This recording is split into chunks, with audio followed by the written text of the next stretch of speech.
को करो सबे अशुभ मंगल धनी सुदेव चंद्र प्राणनाथ निजूलपति प्रेमिराज सुना तेज कुमारी श्याम पल पल करूं पिया जी को पल पल करूं प्रथम लागू दो चरणों धनी न छुड़ाओ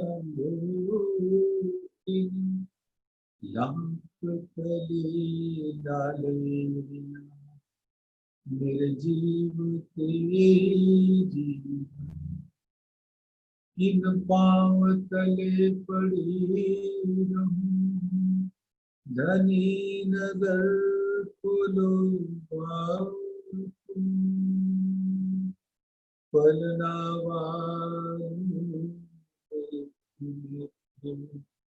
मेरे जीव के जीवन मेरे जीव के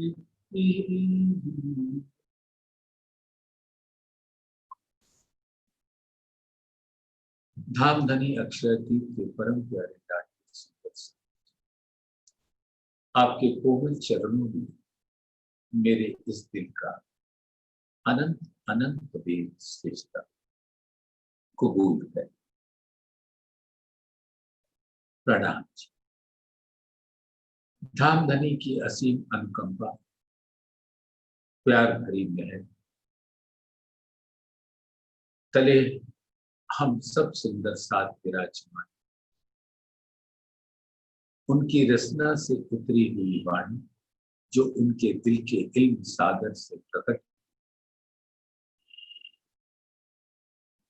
उस रचना के लहरों में झीलने का ये सुंदर सु अवसर धामधनी ने हम सब सुंदर साथ को दिया। तो आइए सुंदर साथ ये सुंदर वाणी में हम सब झील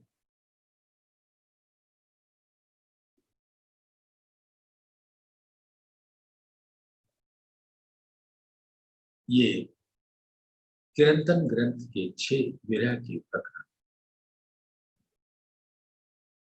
मध्य प्रदेश के मंदसौर में धामधनी अक्षरातीत के दिल से उतरे थे जब अपने सुंदर साथ के ऊपर कष्टों का प्रहार को देखा।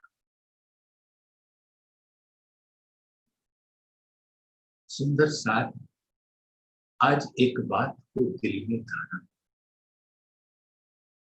हम में से कोई सुंदर साथ ऐसा नहीं होगा जिसके दिल में अपने प्राण प्रीतम अक्षरातीत प्राणनाथ श्री राज जी की सेवा करने का भाव दिल में उत्पन्न ना हो।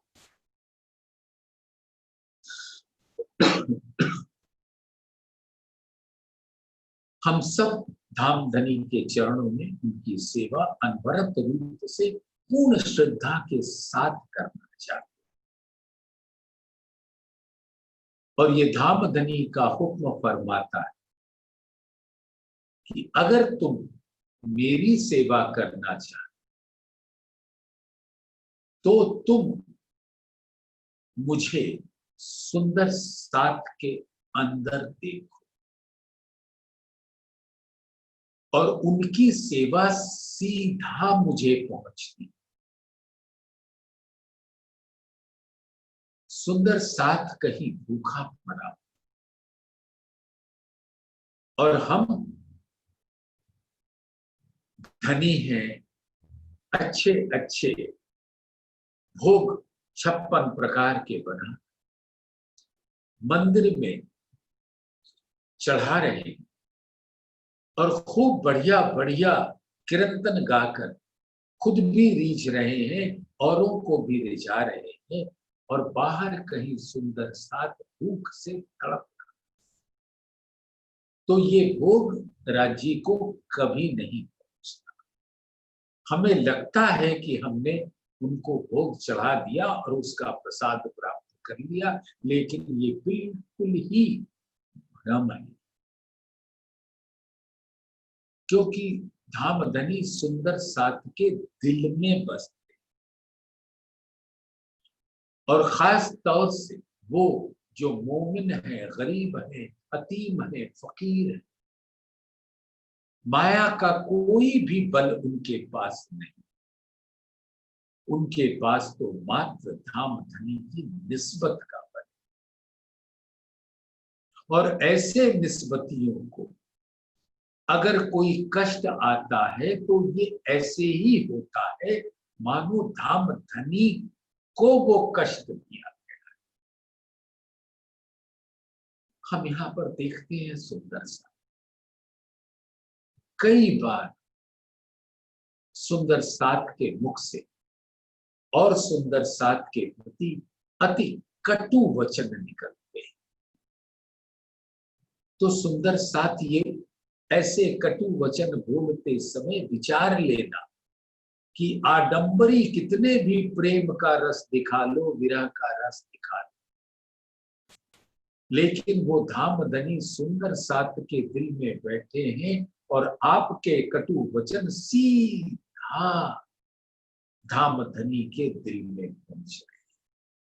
तो चोट आपने उस सुंदर साथ के तन को या उसके जीव को नहीं पहुंचाया, उस तन के अंदर बैठी आत्मा के दिल के अंदर धामधनी के दिल को पहुंचाया।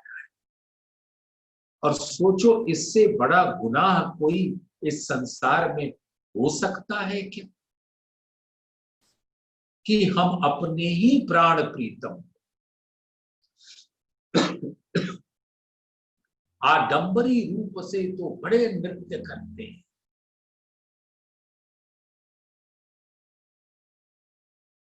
और सुंदर साथ कटु वचन कहते हैं। वो शब्द मैं कहना नहीं चाह रहा हूं, लेकिन बस एक बार कहूंगा, आप समझ ले। सुंदर साथ दूसरे सुंदर साथ को अपशब्द कहने में भी नहीं चूक, और उनको आज तक परम धाम की हकीकत मार्फत का असल ज्ञान नहीं मिला। अगर मिल जाता तो आत्मा और पर आत्म के बीच में कोई अंतर ना प्राप्त, और पर आत्म के दिल में और धामधनी के दिल में कोई अंतर नहीं है। ये आपको परम धाम में नहीं समझ आया, लेकिन यहाँ पर तो धामधनी ने अपने दिल के अंदर से वो सागर की लहरें, इल्म सागर लहरें सबको समान रूप से जीवने का अवसर। फिर भी न जाने क्यों हमारे कौल फैल ऐसे विचित्र होते हैं जो दूसरे सुंदर साथ को कष्ट। सुंदर साथ बीतक चल रही, आएगा प्रसंग जब धामधनी बंगला साहिब में बैठ सब सुंदर साथ को ये बता रहे थे, अब मेरी सुखता मूल मिलावे में लगने जा रही, अब आप सब यहां से उठकर जाओ और भोजन कराओ। और कोई सुंदर साथ ऐसे माहौल से निकलना नहीं चाहता था, क्योंकि उनको कुछ ऐसा लग रहा था कि कोई अनिष्ट होने वाला है, और हम धामधनी हमसे अंतर ध्यान होने वाले हैं, और हम वो बर्दाश्त नहीं कर पाए, तो कोई भी उठता नहीं। तब धामधनी ने उनको प्यार भरा हुक्म दिया कि अगर आप मुझे अपना धनी मानते हो तो मेरी बात को मानो, उठो और भोजन करो।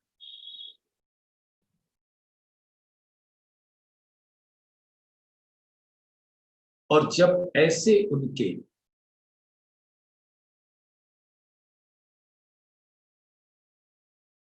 चितवन में जाने की स्थिति आ गई और जामा नाजुक होता गया, तब छत्रसाल जी केन की नदी में इतनी बाढ़ आई, उस पर उन्होंने अपना घोड़ा खुदा दिया। आज भी आप सुंदर साथ जब अपने सुंदर श्री परना दर्शन को जाते हो तो बीच में विशाल केन नदी है, उस पर पुल को पर चलकर जाते हैं, लेकिन उस समय ये कोई पुल नहीं था और छत्रसाल जी के दिल में ऐसी विरह की अग्नि जली थी कि कहीं धामधनी हमसे जुदा न हो जाए, इस तन से ओझल ना हो जाए, अंतर ध्यान ना हो जाए और हम धनी के चरण पकड़ ले। तो उन्होंने आप देखा ना ताव अपने सुंदर घोड़े को केन की नदी जिसमें बाढ़ का तूफान आया हुआ था, सैलाब आया हुआ था, उसमें खुदा दिया और सीधा बंगला साहिब में पहुंच।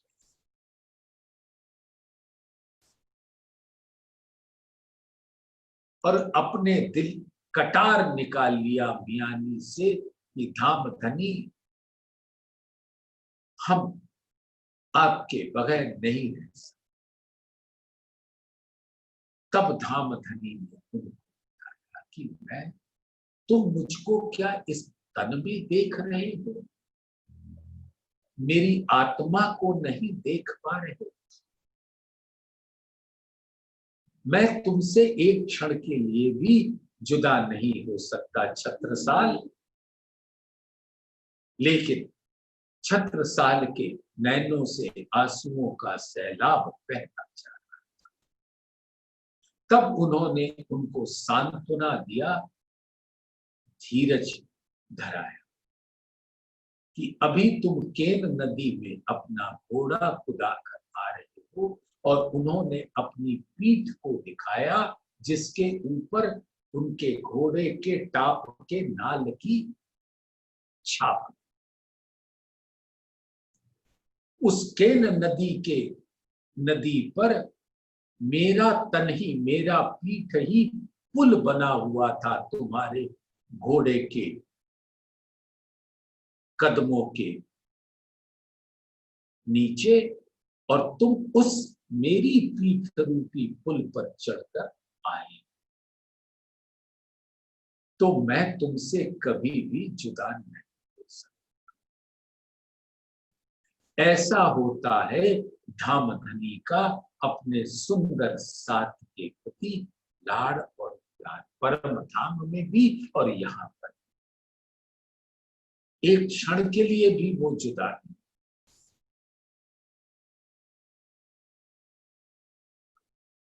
और ऐसे सुंदर साथ को जब उदयपुर में इतना भयंकर कष्ट हुआ तो सोचो हमारे धामधनी के दिल पर क्या गुजरी।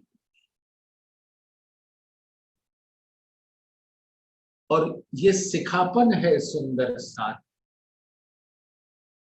कि किसी भी सुंदर साथ को इतना सा भी कष्ट आए तो उन कष्टों को अपने ऊपर ले ले और सुंदर साथ को उससे निजात दिलाए। खेम रे झपाए अंग एरे झालाओ, वली वली बाध्यो विख विस्तार, जीव सिर जुलम की धो फरी फरी, हठियो हरामी अंग इंद्री विकार। हे धामधनी, हृदय में उठने वाली विरह की लपटों को कैसे बुझाएं? माया के विख का विस्तार तो इस प्रकार से मेरे अंग अंग में प्रवेश कर गया कि मेरा इंद्रिय उसके वशीभूत होकर उस सर्प रूपी माया के फन से, विष के बुझे हुए दंत से जो इसने मुझे काट रखा है, उसकी पीड़ा बढ़ती जा रही है।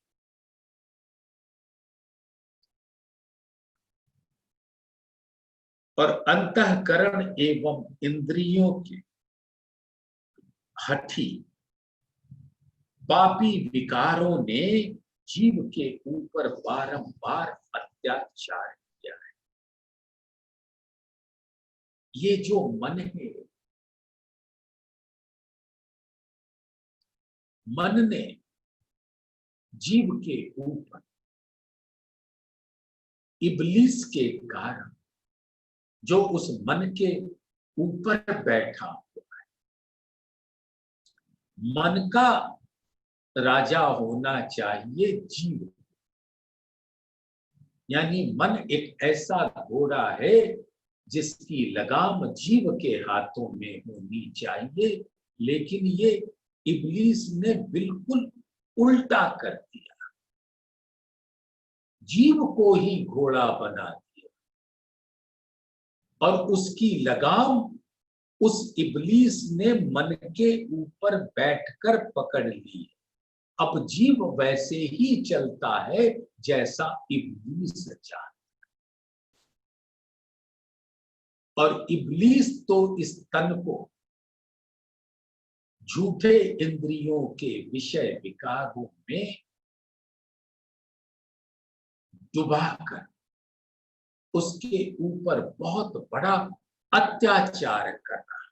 के मरे जपाए अंग एरे झाला, किस प्रकार से इस विष को जिसमें मेरा ये तन, मेरा जीव तड़प रहा है, उसको कैसे दूर कर, और इनके अंदर उत्पन्न विकारों से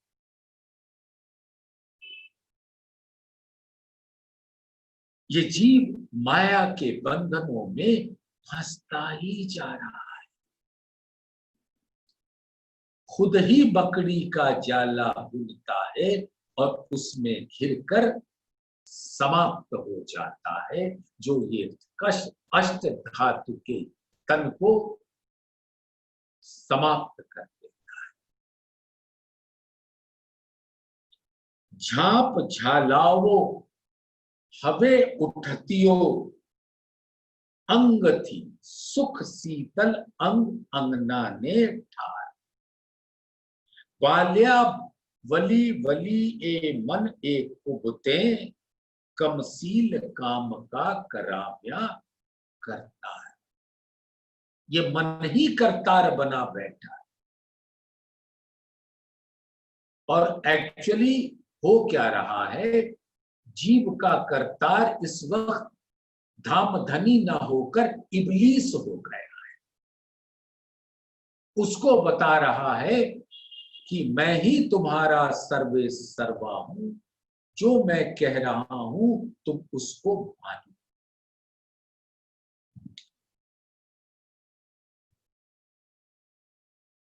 अब आत्मा की करुण क्रंदन है, धाम धनी वाला जी इस हृदय में उठने वाली, यहां के कष्टों की जो मार पड़ रही, अग्नि से मैं झुलसा जा रहा, उसको मिटाइए।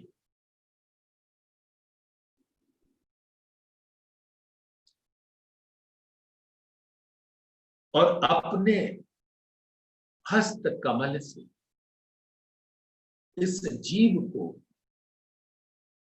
अपने स्पर्श का सुख देकर उसको इस पीड़ा से हटा दीजिए। वस्तुतः दुख तो होना चाहिए धाम धनी से विरह का, और हो क्या रहा है? सुंदर सात को माया के कष्ट से दुख हो रहा है और वो सोचता है कि ये विरह का दुख है। ये उसका भ्रम है।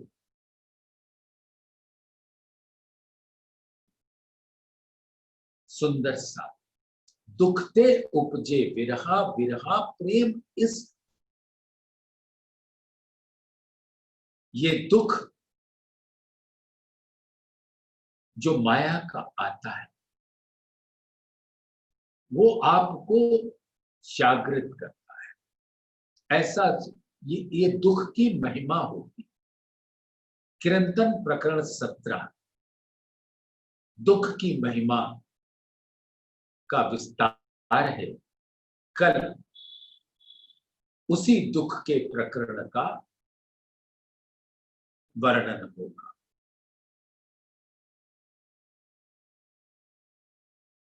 तो जब माया के दुख आते तो सुंदर सात की दो प्रतिक्रियाएं हो। पहली प्रतिक्रिया ये होती कि राजी आज तक तो हमने आपको ही अपना सर्वे सर्वा माना था, लेकिन अब मैं ये मेरे दिल के ऊपर भ्रम था। आप मेरे सर्वे सर्वा नहीं हो, क्योंकि अगर सर्वे सर्वा होते तो इतना कष्ट मुझे ना हो। तो ऐसे उनके दिल में भाव उठता है कि वो धाम धनी को भी तज देना चाहते। सोचिए कितना बड़ा गुनाह है, क्योंकि ये माया का दुख परीक्षा लेता है। कहने को आत्माओं की परीक्षा लेते हैं, लेकिन ले रहे हैं उन जीवों को जिनको आत्माओं का सानिध्य मिला है। कि जब तुमने इल्म के द्वारा जान कि धाम धनी हर घड़ी हर पल तुम्हारे साथ रहे, तुम्हारी आत्मा के दिल के अंदर,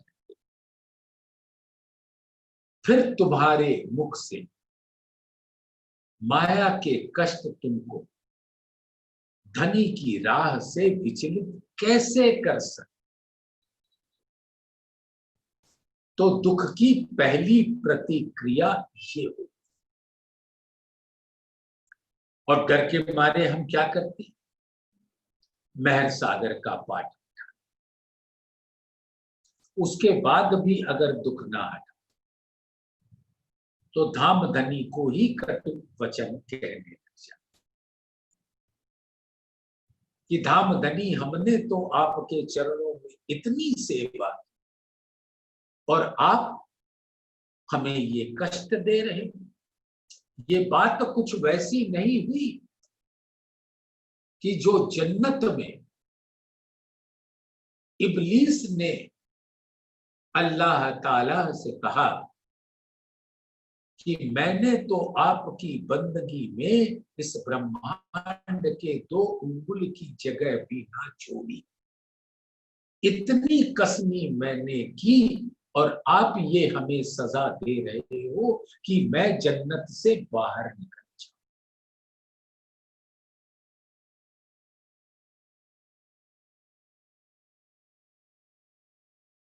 सुंदर सा कसनी की भी गुमान ना लेना। देवचंद्र जी को अपनी कसनी का गुमान। 69 पातियां लिखवा दी कि मेरे हाथ जादू करो, लेकिन धामधनी ने उनके एक पत्र का भी उत्तर नहीं, ना उनके हाथ में जागनी की कमान सौंप। किया उनके अंदर विराजमान श्यामा जी ने ही, लेकिन किसके अंदर बैठकर दूसरे तन सुपेत उदरी इंद्रावती के धाम दिल में विराज। तो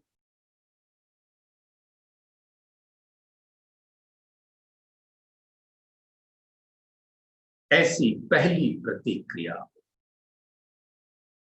और दूसरी प्रतिक्रिया होती है धामधनी का शुक्रिया अदा करना कि धामधनी, मैं तो माया के सुख में डूबी जा रही थी, तुमने ये दुख देकर मुझे माया के गर्त में डूबने से बचा लिया। शुक्रिया शुक्रिया शुक्राना शुक्राना।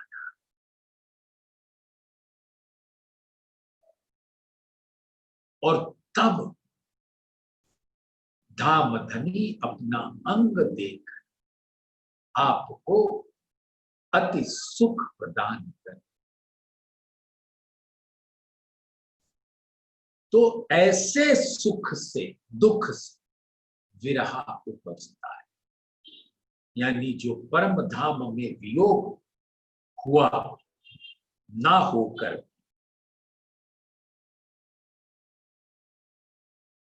उसका जो पीड़ा है, जब सुंदर साथ के दिल में आने लगे तब प्रेम की लहरें आती। सब सुंदर साथ उस हकीकत के स्वरूप को ग्रहण कर, और उसका जो मूल स्वरूप है मार्फत इश्क। तो प्रेम सब सुंदर साथ के बीच में, परम धाम में और यहाँ आत्माओं के बीच में वो इश्क का हकीकत स्वरूप, और इश्क का मार्फत स्वरूप तो धामधनी के दिल का परम धाम स्वरूप।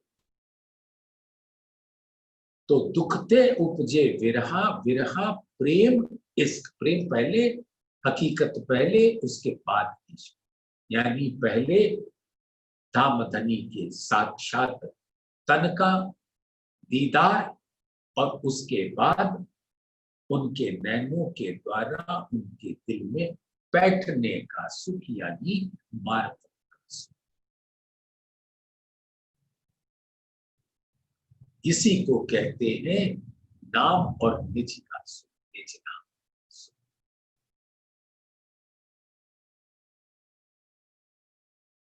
इश्क प्रेम जब आए, और जब सुंदर साथ की ये स्थिति होती कि उसको धामधनी का पूर्ण स्वरूप मार्फत और इश्क निज नाम दोनों उसके दिल में अंकित हो जाता।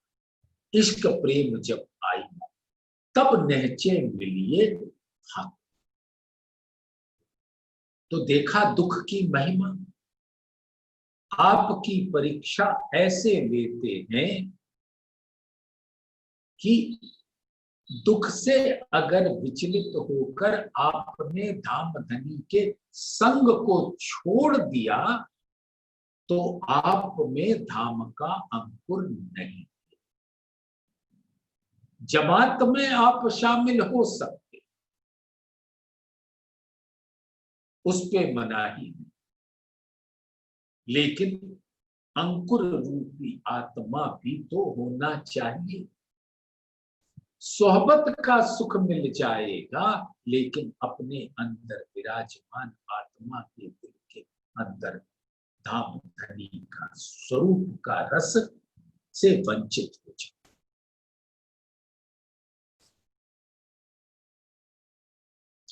और ये माया बार बार हमको भटका रही।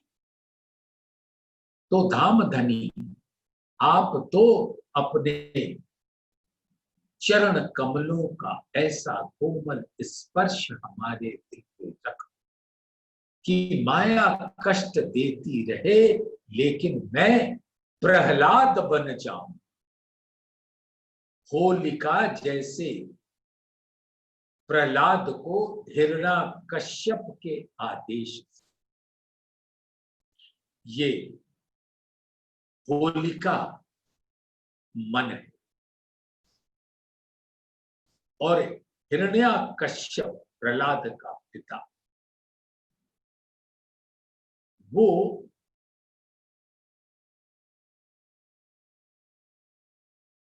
इब्लीस है और प्रहलाद को होलिका ने अपने गोद में लगकर उसको एक आशीर्वाद था कि वो अग्नि से कभी जलेगी।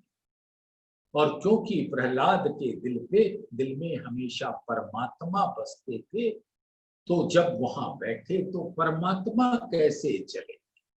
होलिका जल गई और प्रहलाद हंसते खेलते प्रकट।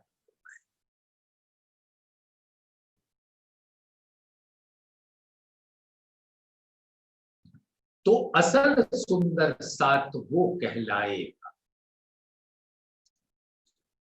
जो जीव के मन रूपी अग्नि पर इब्लीस के हुक्म से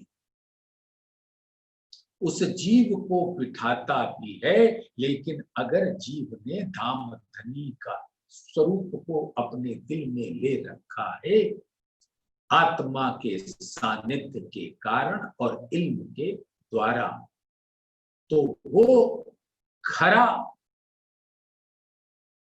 हो जाएगा और मन अग्नि में चल जाएगा और इब्लीस अवाक होकर देखता रहेगा धाम धनी के उस वचन का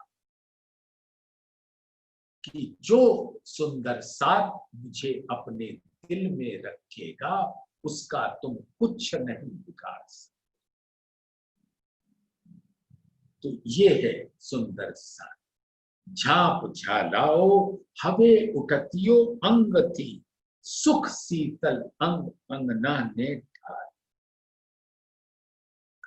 बाल्या वली वली ए मन ए कुबते कबुती कमसील काम का कराव्या कर। इस मन ने कैसे कैसे खोटे कार्य कराए, लेकिन मैं तो आपकी शरणागत।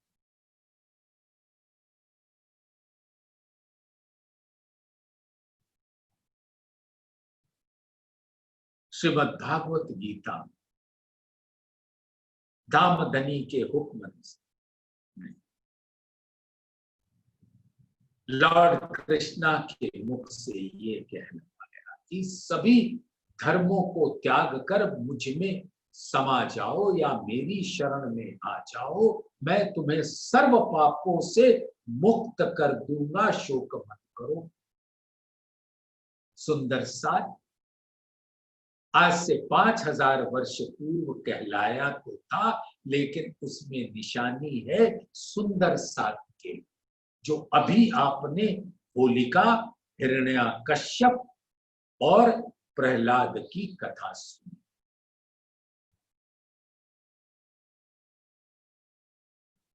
अपने दिल में बस धाम धनी को बसा, फिर ऐसे कई होलिकाएं आएंगी, वो जल के खाक हो जाएंगी और आप वैसे ही कंचन के माफक बने रहोगे। कितनी बार भी अग्नि में तपाए जाओ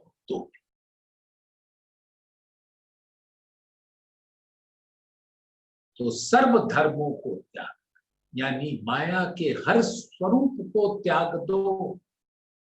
तुमको मैंने धारण कर रखा है, इस पर यकीन करो। प्राणनाथ आ गए, अपनी रूहों को अपने दिल में धारण किए। तो धामधनी ने रूहों को धारण किया हुआ है और धारण जो करता है वही धर्म होता है। तो कहते हैं यहाँ के सभी पाक न हो ये इन पानिए चाहिए अर्श का जल। यहाँ के जितने वचन हैं उनसे अलग होकर आप सिर्फ मेरा ध्यान करो, मेरी शरण में आओ, तो यहां माया के जितने भी विकार रूपी अग्नि है उनसे मैं आपको बाहर कर दूंगा। शोक मत करो, इस माया में आकर किसी भी प्रकार का दुख ना मनाओ। ये किसके लिए इशारा? दामधनी ने अपनी आत्माओं के लिए ये इशारा आज से 5000 वर्ष पूर्व ही कर दिया था। उसको ग्रहण इस प्रकार से करोगे तो दामधनी के चरणों में लोटपोट रहोगे, फना रहोगे, कुर्बान रहोगे। गुण पख इंद्री वस करी अपलीस ने, जो अभी आपको मैंने बता दिया कि ये जो इस तन के अंदर जो जीव का अंतस्करण, तो ये जीव का स्वरूप 3 गुणों से आच्छादित, सतोगुण, रजोगुण, तम।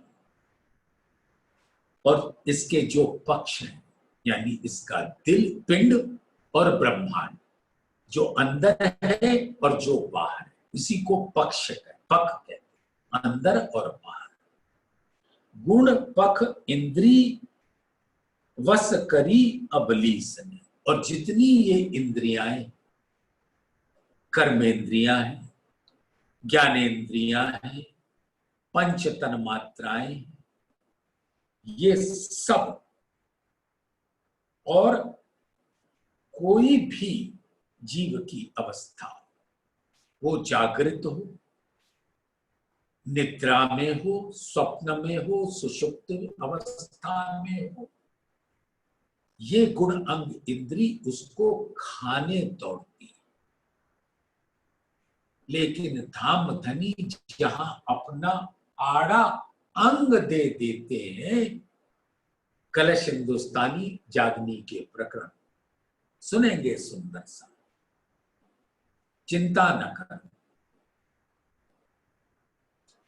कीर्तन ग्रंथ के समापन के उपरांत हम लोग कलश ग्रंथ में प्रवेश करें। वहां धामधनी कहते हैं कि जिन तनों में मेरी आत्माएं विराजमान हैं उनके ऊपर कोई कष्ट नहीं देने दूंगा, वहां मेरा आड़ा अंग आ जाएगा, उसको मैं अपने ऊपर ले लूंगा।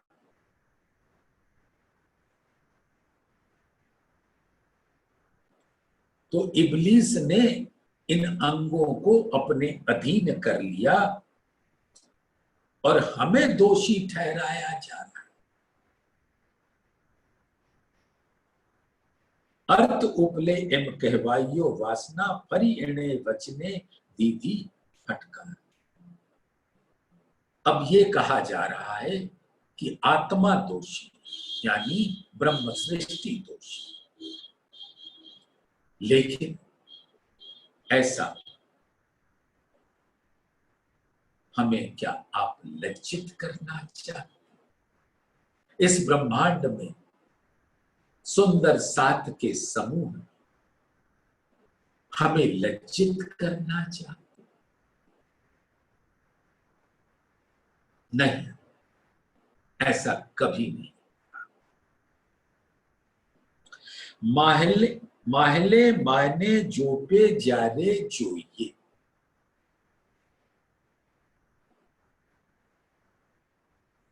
त्यारे दीदी तारुणी तन तचकार। अब अंदर के भावों से अगर देखा जाए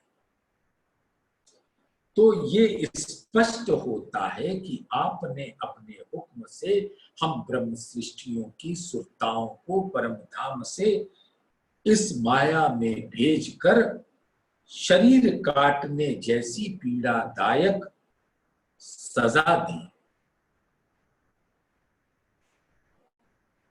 लेकिन अब मैं इल्म से समझ गई, ना, ये सजा नहीं, इस सजा में ही तो आपकी इश्क से भरी रजा है। इस सजा को सजा न समझना सुंदर साथ, इसमें धाम धनी की वो रजा है जिसमें धाम धनी अपने हकीकत और मार्फत के उस रस का पान कराना चाहते हैं जो परम धाम में नहीं हो सकता। तो हर सजा में रजा देखना धाम धनी की और मुस्कुराते।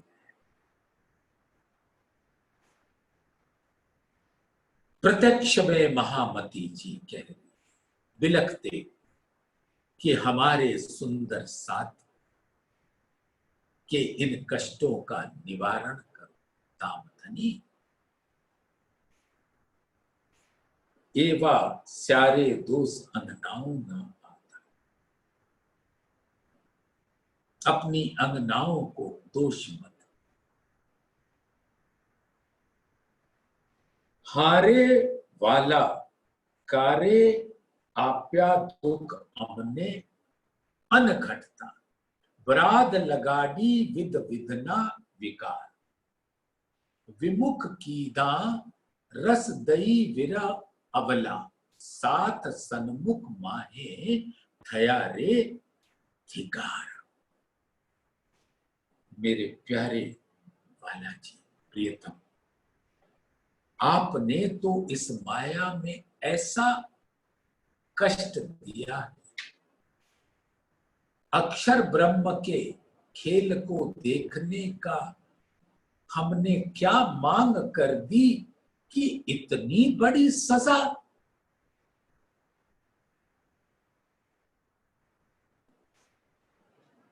और हमारे दिल पर माया के विषय विकारों को का ऐसा मानो अमिट रोग लगा दिया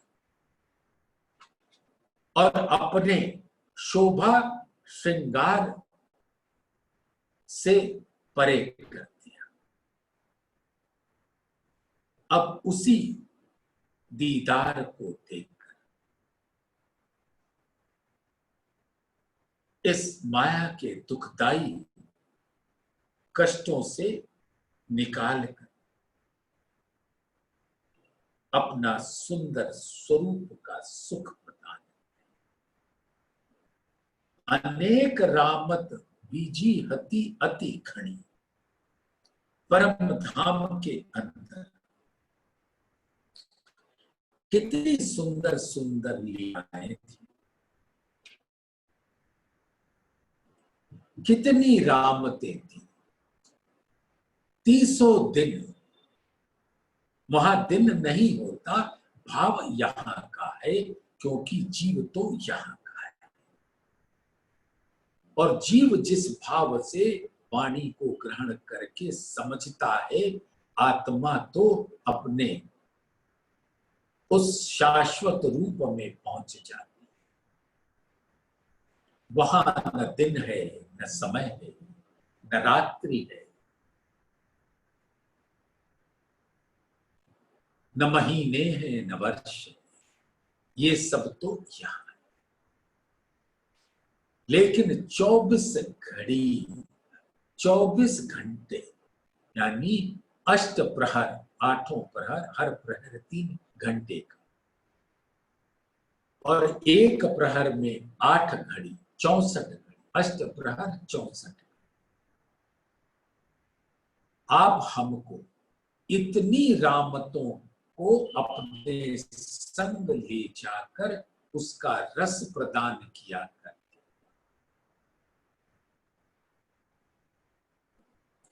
और तारतम ज्ञान के उजाले से यहाँ पर आपने वो सब रामतें हमारे दिल के अंदर भर दिया। उन्हों अंतर आंखें तब खुले जब हम देखे वो नजर। उन रामतों में जब आत्मा की नजर को आपने अपने हुक्म मेहर से इल्म का बल देकर दिखा दिया।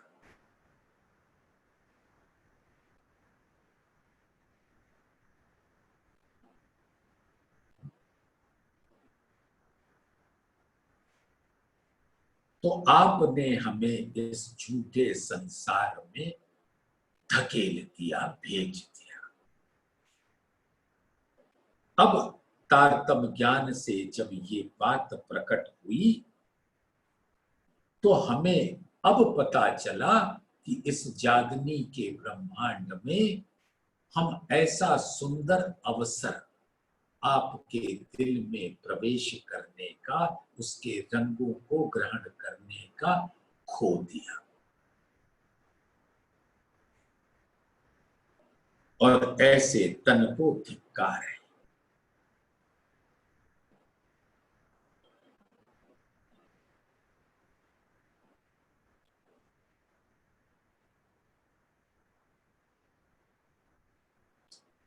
सन्मुख तमसु विरह रस तम तणो, काना कीधा जाली वपाली अंगार। त्राहि त्राहि ए बातों थासे घेर सातमा, सहसु केम दाग जे लाग्या आकार। हे धनी, परम धाम के मूल मिलावे में तो मैं आपके ही समक्ष बैठी हूं, और ये भी आपने ही अपने तारतम ज्ञान से बताया।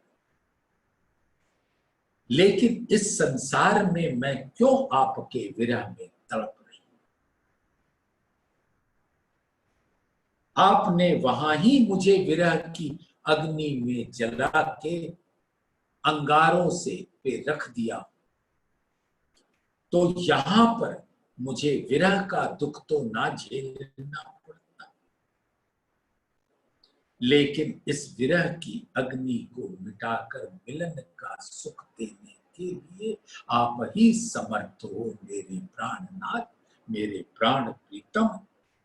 ऐसा महामती जी कह रही हैं कि आप अपने नक्शे शिख तक का परम धाम का श्रृंगार सच कर हम आत्माओं के दिल में विराज जाए और उन्हें अपने अनंत सुख का रसपान कराए।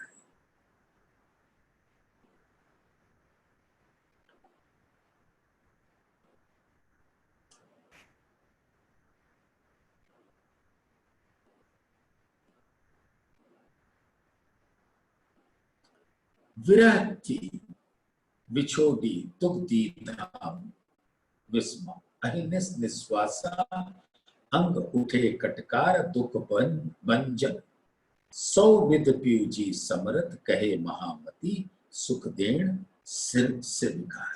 तो अब आप आ जाओ, दिल में बैठ जाओ।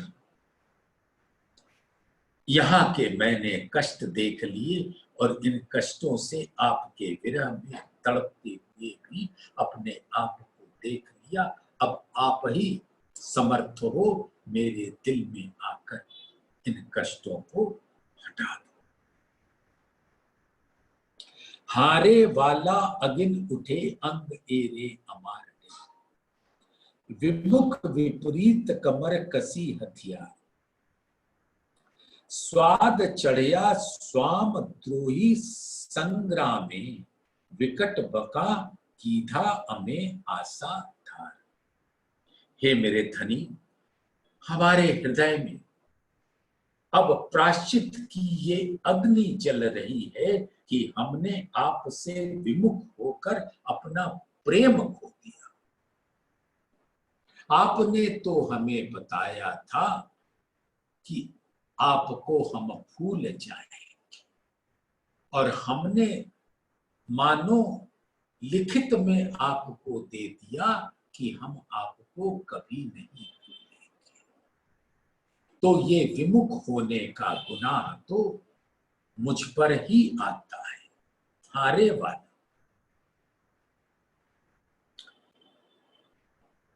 ये जो प्रायश्चित की अग्नि जल रही है मेरे दिल में, मैं आपसे विमुख होकर अपना प्रेम खो बैठी और माया के काम, क्रोध, लोभ, मोह, मद, मत्सर, ईर्ष्या, द्वेष, छल, कपट, कुटिलता, अज्ञानता, निंदा, घृणा में बंध गई हूं जैसे। और ये सारे माया के अस्त्र शस्त्र मानो मुझसे लड़ने के लिए तैयार खड़े।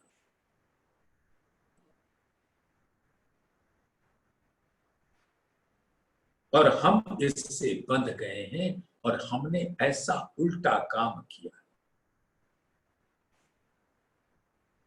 कुकर्म, कसाव, युद्ध कई करा दिया, पलीत अबलीस अम्माहे बेसार, जागता दिन कई देखता, हमने छेतरिया, खरा ने खराब ए खलक हुआ। हे धामधनी, इस नीच अबलीस ने हमारे अंदर बैठकर हमसे कई अनुचित युद्ध और खोटे कर्म कराए हैं, जिसके कारण मानो हमने आपको ही खो दिया। और जागृत बुद्धि के ज्ञान के प्रकाश में आ जाने पर अब ये अंदर समझ आ रही है कि इब्लीस ने कितनी बार हमको ठगा है। ब्रज में भी ठगा था,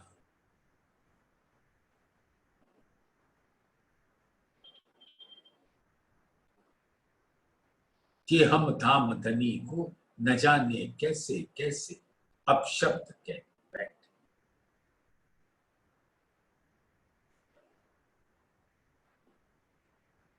तो इस इब्लीस ने हमें कई बार ठगा। निश्चित रूप से ये हम सबको पथ भ्रष्ट करता है, परमात्मा की राह से अलग करता है और सबके सामने तिरस्कृत करता है, बेइज्जती करता है।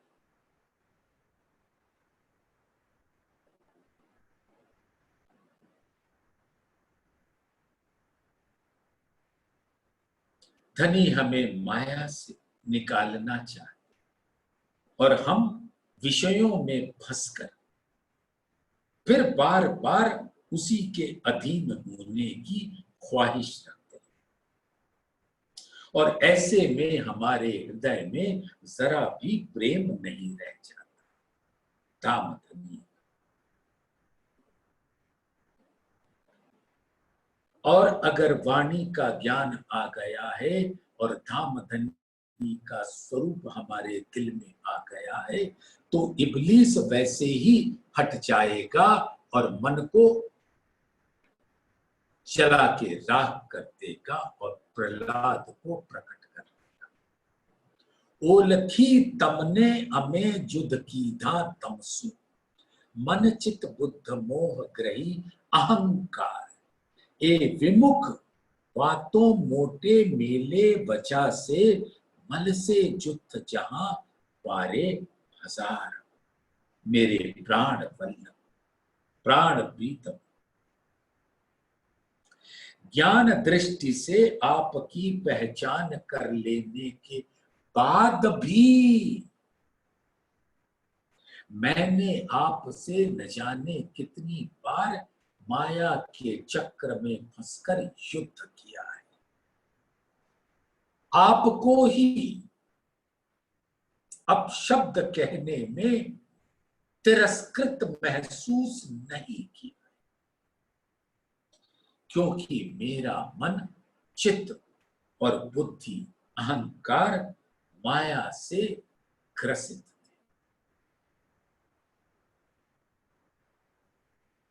और जब हम परम धाम में जागेंगे तो ये बात तो होगी, पौड़े भेले जागसी भेले, खेल देखा सबो एक, अक्षर का खेल। बाता करसी जुदी जुदी विद विद के विसे। वो सुंदर साथ जिसने धाम धनी के मेहर का बल लेकर, निस्बत का बल लेकर ऐसे खड़ा रहा कि माया की लहरें उसको छू भी नहीं पाई। वो शान से खड़ी होगी माननी का सुहागिन नार का स्वरूप। और हम अगर माया से धाम धनी के इल्म को पाने के बाद भी निकल ना पाए तो अलूनी उठेगी, अलसाई उठेगी, शर्म से सर झुका, तो ऐसा मत होने देना। कहे महामती हूं गाऊं मोहरे थई, कहे महामती हूं गाऊं मोहरे थई, पड़ विमुख विधो वीति सहु माहे नर नार, धाम माहे धनी हमें ऊंचू केम जोईसु, पहुंच से पवाड़ा पर आत्म मोंझार। अब महामती जी कह रही है कि मैं सुंदर साथ की आगेवान सखी बनकर कह रही,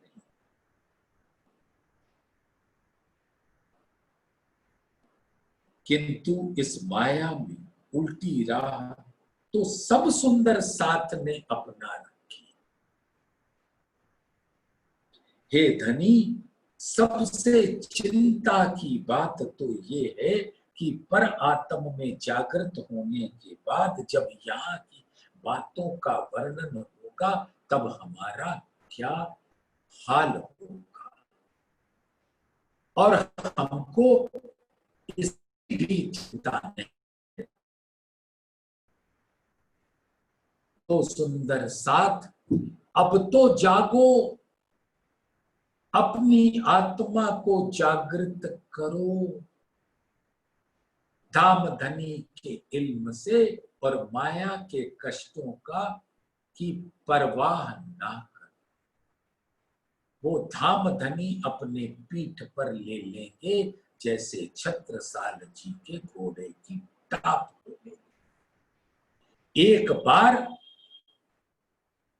अपने आप को माया के सैलाब में उतार दो धाम धनी की कृपा के साथ, और तुम वैसे ही पार कर जाओगे जैसे छत्रसाल जी ने पार किया या जैसे